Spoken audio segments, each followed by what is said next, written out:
my pleasure to be here this morning. Welcome all of you here. Normally when I walk up to the podium to speak, it's always about forgery and cybercrime and identity theft and embezzlement. But today I've been asked to talk a little bit about my life, in which the film Catch Me If You Can was made. Interesting to know that I've had a writer write a story about my life, a great film director make a movie about my life, a television creator create a television series about my life, and now a Broadway musical opening April 10th on Broadway about my life. All very creative people who simply telling the story from their point of view, so I thought I would tell you the story today from my point of view. I was raised just north of New York City in Westchester County, New York, in a little town there called Bronxville. I was actually one of 4 children in the family, the so-called middle child of the 4. I was educated there by the Christian Brothers of Ireland at a private Catholic school called Iona in New Rochelle, New York. I went to school from kindergarten to high school. By the time I had reached the age of 16 in the 10th grade, my parents, after 22 years of marriage one day, decided to get a divorce. Unlike most divorces where the children were usually the first to know, my parents were very good about keeping it a secret. I remember being in the 10th grade when the father walked in the classroom one afternoon and asked a brother to excuse me from class. When I came out in the hallway, the father handed me my books and told me that one of the brothers would drive me to the county seat in White Plains, New York, where I would meet my parents and they would explain what was going on. I remember the brother dropped me at the steps of a big stone building and told me to go on up the steps and my parents would be waiting for me in the lobby. I remember climbing the steps, seeing a sign on the building that said family court, but I really didn't understand what that meant. When I arrived in the lobby, my parents were not there, but I was ushered into the back of an immense courtroom where my parents were standing before a judge. I couldn't hear what the judge was saying to me, never acknowledged I was standing there. He just read from his papers and said that my parents were getting a divorce. And because I was 16 years of age, I would need to tell the court which parent I chose to live with. I started to cry, so I turned and ran out of the courtroom. The judge called for a 10-minute recess, but by the time my parents got outside, I was gone. My mother never saw me again for about 7 years until I was a young adult. Contrary to the movie, my father never saw me, nor ever spoke to me again. In the mid-1960s, running away was a very popular thing for young people. A lot of them got caught up in Haight-Ashbury, the hippie scene, the drug scene. Instead, I took a few belongings of my own, packed them in a bag, boarded what was then the New Haven and Hartford Railroad with a short train ride down to Grand Central Terminal in New York. My father did own a stationery store, but actually in Manhattan, located on the corner of 40th and Madison, and still there today. Like all of us, we had to work in that store, so I made deliveries for my dad. I knew the city very well, so I started looking for the same type of work. There were a lot of signs on the windows: stock boy, delivery boy, part-time. I'd walk in and apply. So tell me, man, how old are you? 16. How far did you go in high school? 10th grade. I'll have you. Went to work for a small amount of money, a few hours a day, but I soon realized I couldn't support myself on that amount of money. I also realized that as long as people believed I was 16 years old, they weren't going to pay me any more money. At 16, I was 6 foot tall. I've always had a little gray hair. My friends in school used to say that once a week when we wore a suit to go to mass, I looked more like a teacher than a student. So I decided to lie about my age. In New York, we had a driver's license back then. It was just an IBM card, had no photo on it, so I altered 1 digit of my date of birth. I was actually born in April of 1948, but I dropped that 4, converted it to a 3, and that made me 10 years older, or 26 years old. I walked around applying for the same type of work. People gave me a little more money, a few more hours, but even then it was difficult to make ends meet. One of the few things I had taken when I left home was a checkbook. My father had opened a checking account for me at a small community bank in Mount Vernon, New York. Had a little money in the account, so every so often I'd write a check to supplement my income. $10, $15, funds were there, checks were good. But it was my friends, my peers, who would say to me, "You know, you're the only guy that walks into a bank in the middle of Manhattan. You have no account there. You don't know a soul. You talk to somebody behind the desk, and they okay your check." "Oh, well, my checks are good. If I walked in that bank, they wouldn't touch my check. You walk in, they don't bat an eye." Years later, reporters would write and speculate that that was my upbringing, mannerisms, dress, appearance, speech. Whatever it was very easy to do, so consequently, when the money ran out, I kept writing those checks. Of course, the checks started to bounce. Police were looking for me as a runaway. I thought maybe it was a good time to start thinking about leaving New York City. But I was quite apprehensive about going to Chicago, Miami. Wondered if they'd cash a New York check on a New York driver's license in Miami as quickly as it did in Manhattan. I was walking up 42nd Street one afternoon about 5 o'clock in the evening, 16 years old, pondering all of these things when I started to approach the front door of an old hotel there called the Commodore Hotel, now the Grand Hyatt. Just as I was about to get to the front door of the hotel, out stepped an Eastern Airline flight crew onto the sidewalk. Couldn't help but notice the captain, the co-pilot, the flight engineer, about 3 or 4 flight attendants dragging their bags to the curb to load them in the van to take them to the airport. As they loaded the van, I thought to myself, that's it. If I could pose as a pilot, I could travel over the world for free. I could probably get just about anybody, anywhere to cash a check for me. So I walked up the street a little further to 42nd and Park. I went to cross over, but I heard a huge helicopter, so I looked up and there was New York Airways landing on the roof of the Pan Am building. Pan Am, the nation's flag carrier, the airline that flew around the world. I thought, what a perfect airline to use. So the next day, I placed a phone call to the executive corporate offices of Pan Am. When the switchboard was ringing, I had absolutely no idea what I was going to say. When they answered, Pan American Airlines, good morning, can I help you? Yes, ma'am. I'd like to speak to somebody in the purchasing department. Purchasing? 1 moment. The clerk came on and said, yes, American, help me. My name is John Black. I'm a co-pilot of the company based out of San Francisco. Been with the company about 7 years. Never had anything like this come up before. What's the problem? Well, we flew a trip in here yesterday. Going out today.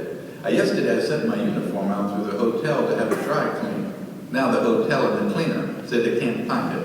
Here I am with the flight in about 4 hours. No uniform. Would you have a spare uniform? Certainly, back home in San Francisco, but I'd never get here in time for my flight. Do you understand this would cost you the price of a uniform, not the company? I understand. Hold on, I'll be right back. He came back and said, my supervisor says you need to go down to the Well-Built Uniform Company on 5th Avenue. They're our supplier. I'll call them and let them know you're on their way. Well, that's exactly what I wanted to know. So I went down to the Well-Built Uniform Company. Little fellow, Mr. Rosen, fitted me out the uniform. Back then, they were black Aberdeen, the 3 gold stripes on the arm, the gray hair. I certainly looked old enough to be the co-pilot. So when it was all done, so sir, how much do I owe you? Well, the uniform's $286. I said, no problem, I'll write you a check. You can't take any checks. Oh, well then, I'll just pay you cash. Oh no, we can't accept cash. You need to fill out this computer card. Then in these boxes, put your employee number. We bill this back under uniform allowance. Comes out of your next Pan Am paycheck. That's even better. Go ahead and do that. New York had 2 airports, LaGuardia and Kennedy. LaGuardia was 20 minutes from Manhattan. Kennedy was 50, so naturally LaGuardia being the closer of the 2, that's where I went. Spent most of the morning walking around LaGuardia in the uniform, trying to figure out now that I had the uniform, how the hell to get on these planes. Got a little hungry about lunchtime, walked in the luncheonette, sat down at the counter, ordered a sandwich. Moments later, a TWA crew walked in. Flight attendant sat in the booth, but the pilot sat at the counter on either side of me, captain right next to me. Now back before deregulation of the airlines, airline people thought of themselves as just one big family. They didn't hesitate a moment to talk to each other. The captain kind of leaned over. Hey young man, how's Pan Am doing? Doing just fine, Captain. Tell me, what's Pan Am doing out here at LaGuardia? Pan Am doesn't fly into LaGuardia, they only go into Kennedy. Well, I picked up on that right away. We had a short layover, came up to visit some friends of mine. Matter of fact, I'm on my way back to Kennedy now. So tell me, young man, what type of equipment are you on? Young airline people have a lot of jargon for things, and one of them is they never call a plane or an aircraft, they call it equipment, and what type of equipment you're on meant what type of plane you fly. Back then, a DC-8, a 707. Of course, I didn't know that, and I thought, what type of equipment am I on? The equipment I'm on is a stool. They must mean what type of equipment is on the planes I fly. So I thought, well, they've got the wing, they've got the engine. They always had a sticker on the engine. Who manufactured the engine? So I said, yes, General Electric. All 3 pilots kind of just stopped me and leaned over. Captain said, oh really? What do you fly? Washing machine? So I know I said the wrong thing out the door I went. Everybody had an airline ID card card, plastic, laminated card, much like a driver's license today. Yet without the ID card, the uniform was worthless. Went back to Manhattan pretty discouraged, thinking where would I come up with a Pan American airline corporate ID. I was sitting in the hotel room. I noticed the big, thick Manhattan yellow pages on the dresser. I pulled them down on the bed, flipped them open, and looked under the word identification. There were 3 or 4 pages of companies who made convention badges, metal badges, plastic badges, police badges. Started to call around, and finally one company said, listen, most of those airline IDs manufactured by Polaroid, 3M company, we could call one of them. Finally got the 3M company on the phone in Manhattan. Yeah, we manufacture Pan Am's identification system along with a number of other carriers. How come? Tell you, I'm a purchasing officer for a major U.S. carrier. I'm in New York just for the day, getting ready to expand our routes, hire a lot of new employees, go to a formal ID. We're very impressed with the Pan Am format. Wondered if I came by your office this afternoon briefly, we could discuss quantity and price. By all means, come on by. So I went by dressed in a suit. The sales rep opened the book. Yeah, we do United, Delta, Eastern, and Pan Am. Pan Am. We like this format. Wonder if you might have a sample I could bring back. Sure, I'll be right back. And he brought me back a 5x7 glossy piece of paper with a picture of an ID card blown up in the middle of it. Someone else's picture in the picture. John Doe for a name, and in bold writing across the front, this is a sample only. I said, no, I'm afraid this won't do. You know, I need to bring back an actual physical card. And by the way, what is all this equipment on the floor? Oh no, we don't just sell this card, we sell the system, camera, laminator. I said, we have to buy all this? Absolutely. But tell you what, since we have to buy it all, why don't you just demonstrate how it works and use me? Fine, have a seat right here. I was going down the elevator studying the card, had a blue border across the top, about 1/4 of an inch in Pan Am's color blue, but not a single thing on the card said Pan Am. No logo, no insignia, no company name. This was a plastic card like a credit card. You couldn't type on it, you couldn't write on it, you couldn't print on it. Discouraged, I put it in my pocket, headed back to the hotel. As I was walking back, I noticed I had passed a hobby shop, so I turned around and walked back. Good news, sir, I see you sell a lot of models here. You sell models of commercial jetliners? Sure, over there. And I bought a model of a Pan Am 707 cargo jet for about $2.40, took it back to my room, opened the box, threw all the parts out, but there at the bottom of the box was a sheet of decals that went on the model. And when you soaked them in a glass of water, the Pan Am logo, the blue globe that would have went on the tail of the plastic plane, went perfect at the top of the plastic card. And the word Pan Am and the special styling and graphics that would have went on the fuselage went perfect across the top of the card. And the clear decal on the laminated plastic made a beautiful identification card. Pan Am says they estimate that between the ages of 16 and 18, I flew more than 1 million miles for free, boarded more than 250 commercial aircraft in more than 26 countries. Pan Am says keep in mind that though Frank Abagnale did in fact pose as one of our pilots, he never once stepped on board one of our aircraft. That's true. I never flew on Pan Am because I was afraid someone might say to me, you know, I'm based in San Francisco, been out there 23 years. I don't recall ever meeting you before. Or someone might say, you know, your ID card is not exactly like my ID card. So instead, I flew on everyone else. If I wanted to go somewhere, I literally just walked out to the airport and looked on the board. United Flight 800 to Chicago. Then I went downstairs to United Operations and walked in. The operations clerk, hey, Pan Am, what can we do for you? I was wondering if the jump seat's open on 800. You did it to Chicago. Jump seat, it's open this evening. I'd like to get a pink slip pass. I'd give my ID, write me out a pass, I'd walk out, hand it to the flight attendant. She'd open the door to the cockpit and I'd step in. They had a captain, a co-pilot, a flight engineer, and a seat behind the captain called the jump seat. Pilots did it on company time. Now, because pilots love to talk shop, once you picked up that jargon, it was the same conversation over and over and over. So I just stepped on board, give Jim Bob Davis to arrive in Chicago. On the taxi out, always the same question. So Bob, how long have you been with Pan Am? Been flying about 7 years. What position do you fly? Right seat, which was airline terminology for a co-pilot. What type of equipment are you on? Had that one down. Perfect. Matter of fact, whatever they flew, I didn't fly. So I had no problem with that. Arrived in Chicago, I go by the Pan Am ticket counter, but just enough to get the attention of the passenger service rep. I said, can I help you? Excuse me, where do we lay over here? They did a trip for somebody got it open, never laid over in Chicago. So here's the Parma House Hilton downtown. Catch a crew bus, lower level door 3F.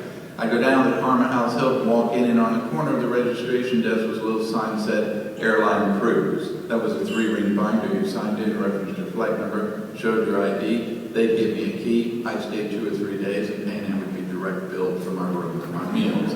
I also could cash a personal check at the front desk up to $100 because I was an employee of the airline. The airline had a contract with the hotel, and they'd cash their check. But then I found out that every airline honors every other airline employee's personal check.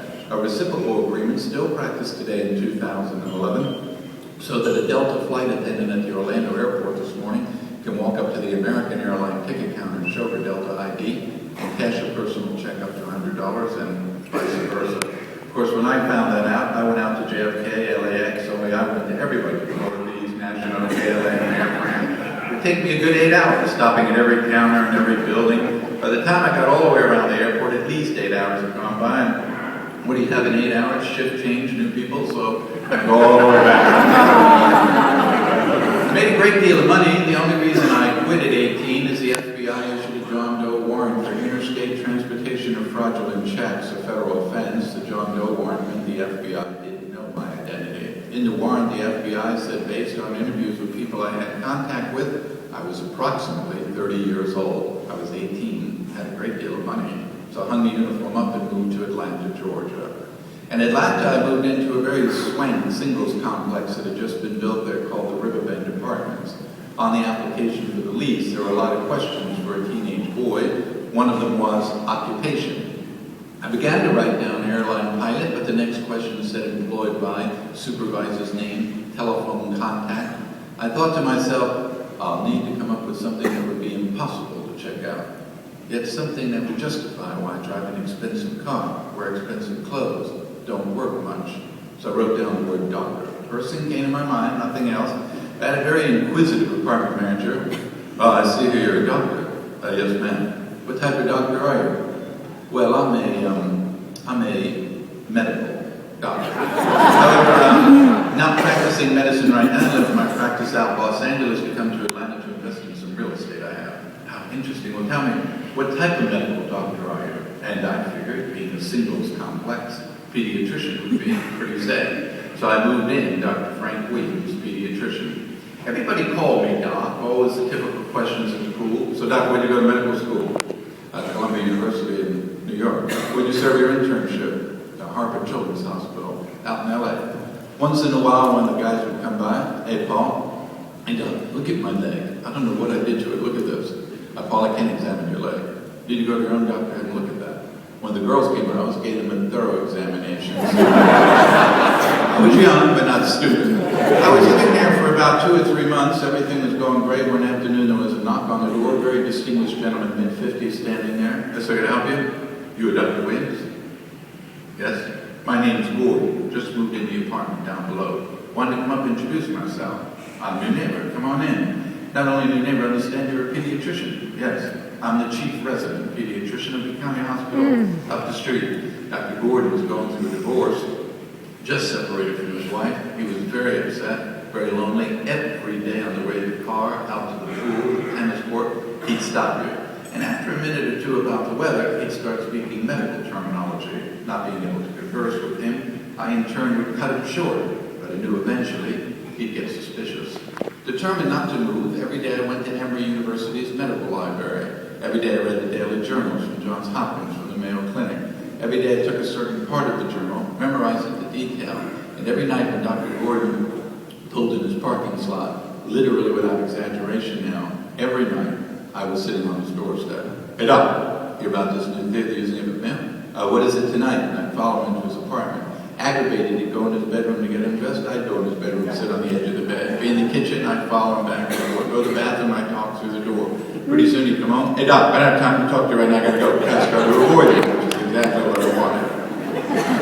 One afternoon, I received a phone call from the hospital administrator, who was not a physician, but the administrator of the hospital. Dr. Gordon suggested that you'd be able to help us out. What's the problem? On the midnight day shift, I have a doctor who supervises a number of interns, nurses on his shift. Been notified of a death in his family. He's returning to the West Coast tomorrow for about 2 weeks. And Georgia law requires a resident on duty be a full practitioner or a specialist. Dr. Gordon suggested you had a great deal of free time. You'd be more than happy to cover the shift in administrative capacity. There's no way I could do that. Why not? Well, I'm not licensed to practice practice medicine in the state of Georgia, just the state of California, where I hold my residency. All the red tape for just 10 days, no red tape. We'll bring it before the medical review board tomorrow morning. They'll issue a temporary certificate. You can start tomorrow night. Now, being one who hates to pass up a challenge, I couldn't help but give it a shot. So I went up to the hospital. During my 2 weeks there, no one ever doubted for a second. I was not a doctor. When the doctor returned, I was relieved and left the hospital, no one the wiser. I did pass the bar in the state of Louisiana, in 2 weeks as the movie implies, but in 2 months by taking the prep course for the bar. Louisiana at the time actually did not require a law degree to take the bar. Louisiana practiced their law under the French Napoleonic Criminal Code of Procedure. I took the bar, passed the bar, went to work for then Attorney General P.F. Grimion in the Civil Division of his state court, where I spent about a year. No one the wiser, on my own, I resigned and left. A lot of people say, it's not so much the people you impersonated as a teenage boy as it is the crimes you perpetrated as a teenage boy. Well, I did a lot of things that had just never been done before, so they got a lot of attention. I was walking down a Chicago street one day counting 5 $20 bills in my pocket. As I was counting them, I noticed I had passed the front door of a bank. There was a sign in the window that said, "Open a checking account." So I thought to myself, I'll go in this bank, open a checking account with this $100. I'll give them this phony Pan Am ID for identification. In 2 weeks, this bank will mail me 200 printed checks in a box with this name and with this ID. I'll cash them anywhere. So I walked in, opened the account. The accounts person came back, said, "Here's a receipt for your deposit. These are some temporary checks. We'll be mailing you printed checks in about 10 days. Now, being young, I was always inquisitive. So I noticed you didn't give me any deposit slips. No, sir, they come from the check printer. Be in the back of the checkbook, printing your name, your address, or account number. You get those in about 10 days. I see. I was just curious if I wish to make a deposit tomorrow or next week. Not a problem. You see the table in the lobby has all the forms on it? Just go over there and help yourself to a blank deposit slip. Then in this box, just write in your account number I've given you. Use those to get your printed ones. So I walked over and took a big stack of them off the shelf. Nobody cared. Went back to my hotel. Couldn't sleep. Kept staring at them. So when the morning came, I went out and bought what's called a Burroughs 1000 magnetic encoder. It looked like a big green calculating machine. And I magnetically encoded my account number the bank had assigned to me the day before on the bottom of every one of these blanks. I then went back to the bank, put them on the shelf in the lobby, and everyone who came in put their check right on I was at the Logan Airport in Boston. I was trying to catch a flight. It was about 11:45 at night. I ran out to the airport, but the whole airport was closing down. Rented cars, gift shops, ticket counters. I walked up to the ticket counter. Excuse me, you're closing the airport? Well, actually, the airport lies in the heart of the city. It comes under the government's noise abatement control program. We have no jet operations after midnight. Next flight is out at 6:30 in the morning. I sat down wondering what to do and noticed they were all sticking their cash and receipts in these big bank bags. Then they'd zip them closed, lock them, put them under their arm, walk around the counter and down the hall to the bank that was in the terminal. They'd stick their key in the night box, open it, drop the bag down the chute, make sure it went all the way down, closed it, locked it, one right after the other, Hertz, Avis, Delta, Eastern, Dobbs House, dropping the bag. I didn't give it a lot of thought, but I came back to the airport the next night about 11:45. I'd rented a bank guard uniform from a costume store in Boston, hung a beautiful sign over the night box, said, "Night box out of order. Please leave all deposits with guard on duty." Everyone did. I was a nervous one sitting there going, "The hell can a box be out of order?" I mean, that's like a mailbox. Of course, like any criminal, sooner or later you get caught, and I was no exception to that rule. I was arrested actually just once in my life at the age of 21 by the French police in a small town in southern France called Montpellier. The French police taking me into custody actually on a Swedish warrant from Interpol, where the Swedish police were looking for me for forgery and were suspicious that I was living in southern France. Taken into custody on the Swedish warrant, the French authorities soon realized that I'd forged checks all over France, and they refused to honor the warrant and the request for my extradition. They later convicted me of forgery in a French court of law and sent me to French prison. I served my time in a place called the Maison-d'Arrêt, the House of Arrest, in a small town in southern France called Abagnale.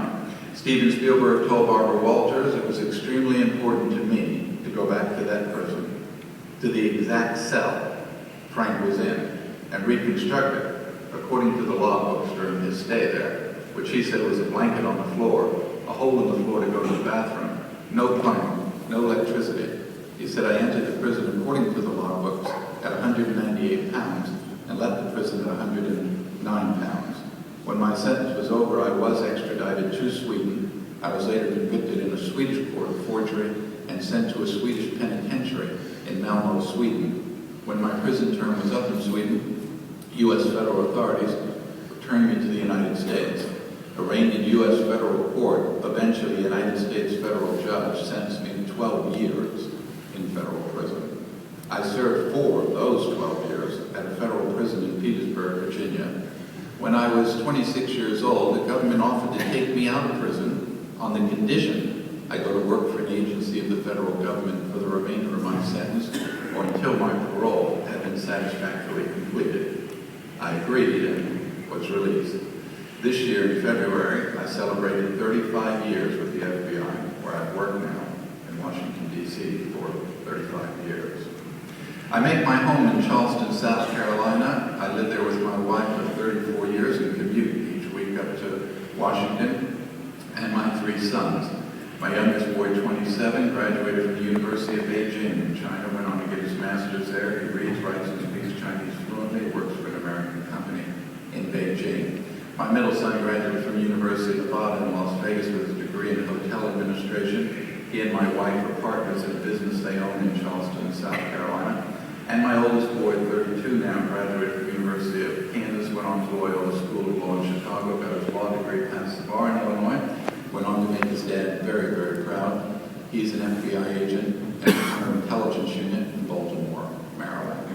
As many of you know, I had very little to do with the movie. I made no money from the movie or television's White Collar or Broadway's musical play because of rules and regulations the government has about participating in such activities. So I was not involved in the making of the film, nor received any money from the film. My family and I felt very blessed that it was Steven Spielberg who decided to make it into a movie and not someone else. We felt that he went out of his way not to glorify the things that I did, but to simply tell the story about what I did.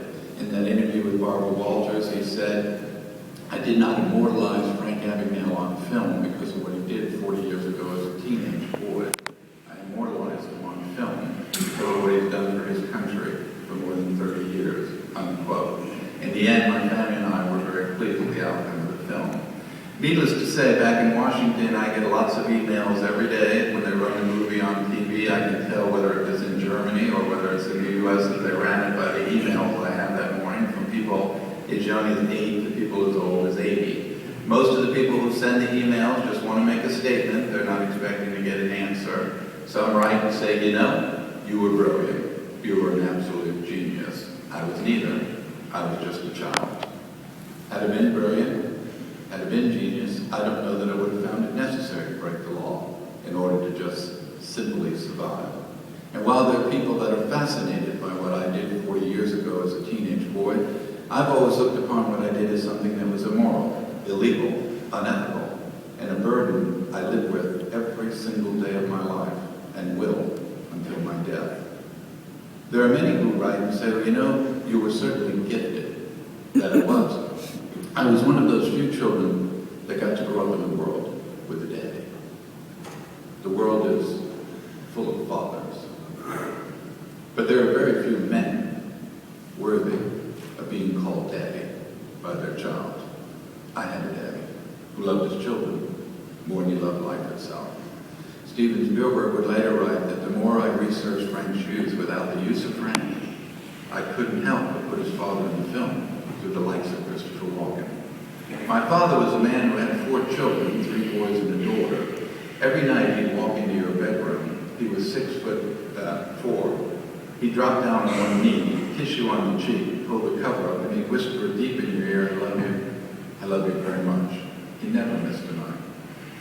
As I grew older, I sometimes fell asleep before he got home, but always woke up the next morning, knew he had been by my bedside. Years later, my older brother joined the Marine Corps. He was 6'4", went on to play semi-pro football for Buffalo, but when he came home on leave, my father would walk around to his bed, hug him, kiss him, whisper in his ear. He loved him. When I was 16 years old, I was just a child. All 16-year-olds are just children. As much as we'd like them to be adults, they're just children. And like all children, they need their mother and they need their father. All children need their mother and their father. All children are entitled to their mother and their father. And though it is not popular to say so, divorce is a very devastating thing for a child to deal with and then have to deal with the rest of their natural life. For me, a complete stranger said I had to choose one parent over the other. There was no choice, so I ran. How could I tell you my life was glamorous? I cried myself to sleep till I was 19 years old. I spent every birthday, Christmas, Mother's Day, Father's Day in a hotel room somewhere in the world where people didn't speak my language, and the only people that associated with me were people who believed me to be their peer, 10 years older than I actually was. I never got to go to a senior prom, high school football game, or even share a relationship with someone my own age. I always knew I'd get caught. Only a fool would think otherwise. The law sometimes sleeps, but the law never dies. I was caught. I went to some very bad places.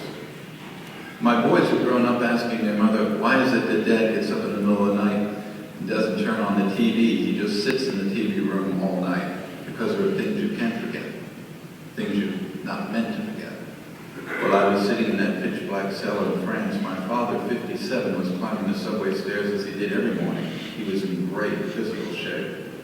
He just happened to trip on a step. He reached his arm out to break his fall. He slipped, hit his head on a rail, landed at the bottom of the step. He was dead. I didn't know he was dead. I was sitting in that cell thinking about him, how much I couldn't wait to see him. Hold him, hug him, kiss him, tell him how sorry I was. But I never got the opportunity to do that. I was very fortunate because I was brought up in a great country where everyone gets a second chance.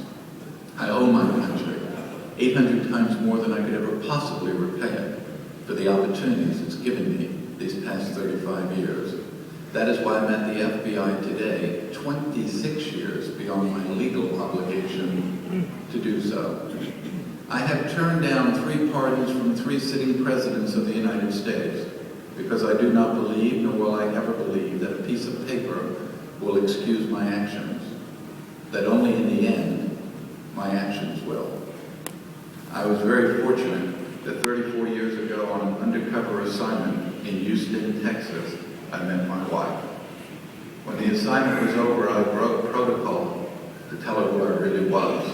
Didn't have a dime to my name. I eventually asked her to marry me, against the wishes of her parents. She did. Now I could sit up here and tell you that I saw the light. I could tell you prison rehabilitated me. But the truth is, God gave me a wife. She gave me 3 beautiful children. She gave me a family, and she changed my life. She, and she alone. Everything I have, everything I've achieved, who I am today, is because of the love of a woman and the respect 3 boys have for their father, something I would never ever jeopardize. There comes a time in all of our lifetimes that we grow older and we have children. And as every parent in this room knows, whether your child is 9 months old or your child is 32 years old, when you lay your head on a pillow at night, no matter where that pillow is, and you're just about to close your eyes, the last thing you think about, the last thing you worry about, are your children. So if you still have your mother, you still have your father, you give him a hug, you give him a kiss, you tell him you love him. And to those men in the audience, obviously very successful men, I would remind you what it truly is to actually be a man. It has nothing to do with money, achievements, skills, accomplishments, degrees, professions. A real man loves his wife. A real man is faithful to his wife. And a real man next to God and his country, put his wife and his children as the most important thing in his life. Steven Spielberg made a wonderful film, though nothing will compare with my life with my wife and my children. Nothing has brought me more peace, more harmony in my life than simply being a good husband, a good father, what I strive to be every day of my life, a great daddy. It's been a pleasure. God bless you, and thanks for having me.